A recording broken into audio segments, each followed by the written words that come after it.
Bebaza akadde ko kyatuwadde munnaffe kati katugende mawulire gaffe agaddako ag'abakuumaddembe abakutte Robert Kyagulanyi Ssentamu eyeesimbye okuvuganya ku ntebe ey'obwa pulezidenti ku mulundi guno bamukutte mu ngeri ya kimpowooze n'abantu be nga bano babadde bagenze mu disitulikiti ey'e Kalangala okunoonya akalulu akanamutuusa ku ntebe y'obukulembeze bw'eggwanga.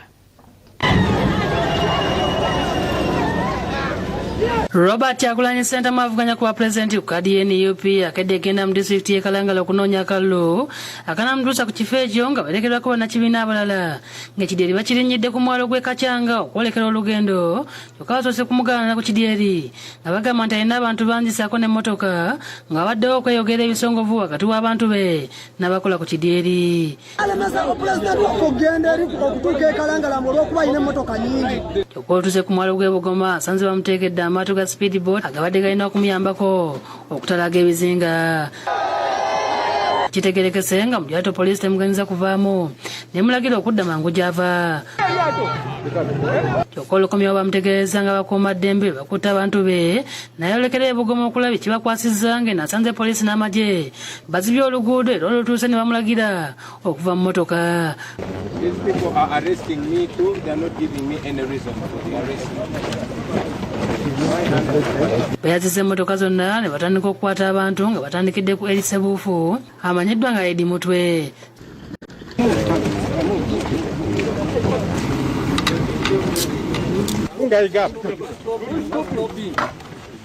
Kyagulanyi yeewuunyiza bakuumaddembe okumugoberera e Kalangala ne bakwata abantu be. The military has blocked us. Nobody is talking to us. Nobody is answering any question. They are not showing us their leader. They are not giving us any reason for blocking us. Kyokka badde akyayogera n'akwatibwa n'atwalibwa mu mmotoka za poliisi nga n'abamu ku bannamawulire bakwatiddwa.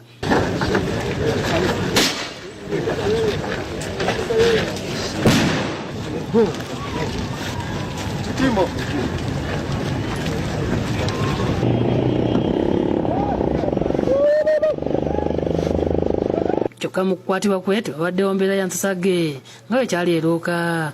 Olweggulo Kyagulanyi atuusiddwa ku kisaawe Kololo mu Nnyonyi ne bamuvuga okumuzza ewuwe Magere.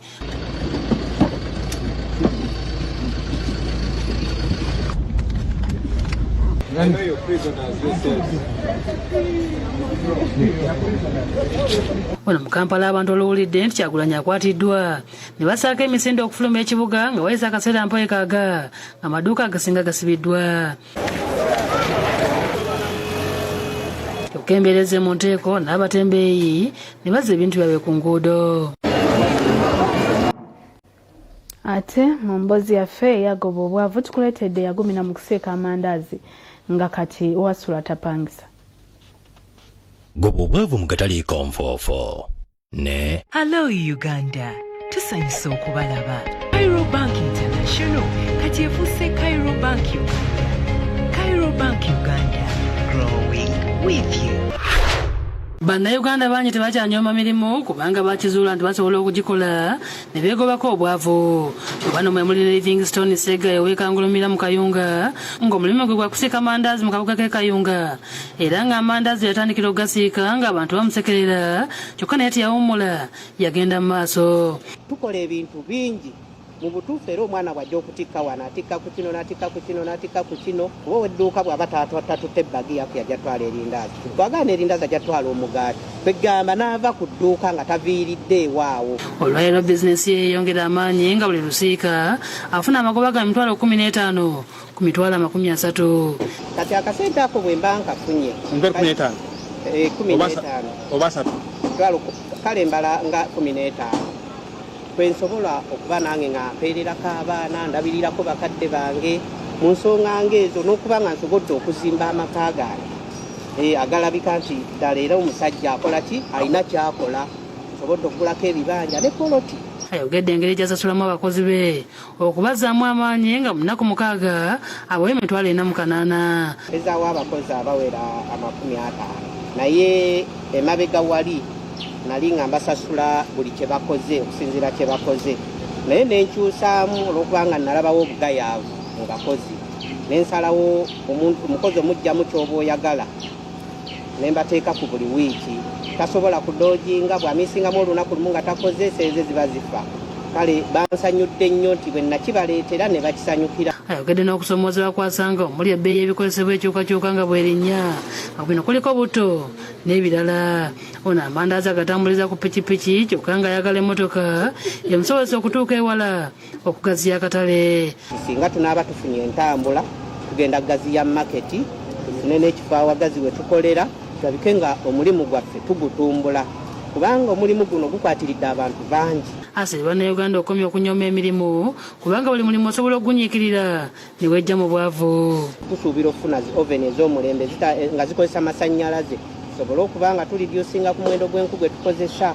Kibuuka Lumo yakusakidde eggulu eno ku Lwabukedde TV. Na bino tubisoma mu kataliiko nfuufu. Caron James Ddungu amanyiddwa nga Kyapambalaasi afudde COVID-19.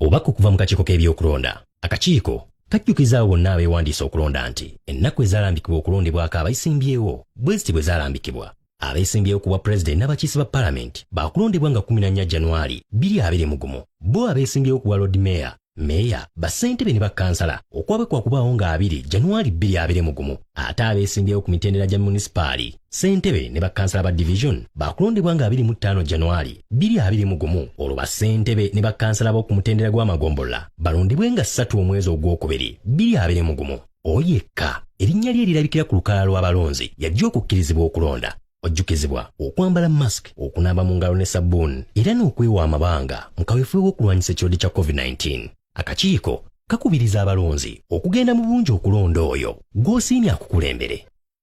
Obwetaavu bw'okuwandiika obuvune obuvudde mu kutulugunyizibwa mu kiseera ky'okulonda otulugunyiziddwa obw'eddembe lyo litoboddwa mu biseera bino eby'okulonda okukeberebwa abakugu n'okuwandiika obuvune obuvuddemu